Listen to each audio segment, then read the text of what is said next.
Programang ito ay rated SPG, striktong patnubay at gabay ng magulang ang kailangan.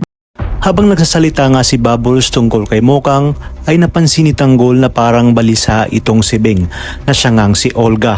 Napaisip nga si Tanggol na mukhang may itinatago si Olga. Napagtagpi-tagpi din ni Tanggol ang lahat ng pangyayari mula nang itakas nila ni Bubbles si Mokang sa asawa nitong si Ramon at nang tulungan siya ni Beng na itakas si Mokang. Nagtaka nga si Tanggol kung bakit umano bigla ang sumulpot itong si Beng nang siya ay makalaya na sa kulungan.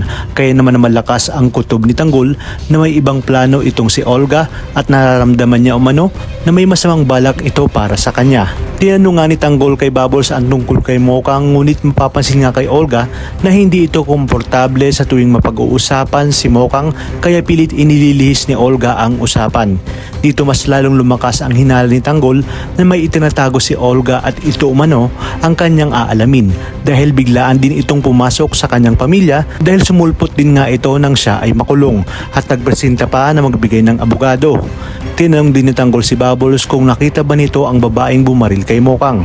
Halos parang binuhusan ng malamig na tubig itong si Olga nang marinig ang tanong ni Tanggol kay Bubbles.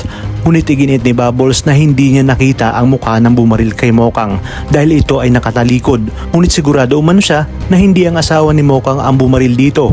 Sa puntong iyon nga ay pinagpapawisan na ng malamig itong si Olga dahil anak na mismo pala ang nakakita sa kanya. Mapapatawad kaya siya ni Bubbles at matatanggap bilang kanyang ina sa oras na malaman nito na siya mismo ang pumaslang kay Mokang. Ipinipilit pa din nga ni Olga kay Tanggol at Bubbles na asawa ni Mokang talaga ang nagpatumba dito at alam umano niya na tauhan ni Alberto Trias ang tumira kay Mokang. Ngunit hindi niya basta-basta mapapaniwala ang ating bida, kaya naman malakas ang kutob ni Tanggol na si Olga ang siyang tumira kay Mokang at inililihis lang nito ang katotohanan at pilit na idinidiin ang asawa ni Mokang, kaya naman malaking palaisip ang kay Tanggol kung sino ba itong si Alberto Trias. Dito na kaya malalaman ni Tanggol mula kay Ben at Ma'am Berting ang tunay na pagkatao ni Alberto Trias dahil ito pala at si Ramon Montenegro ay iisa.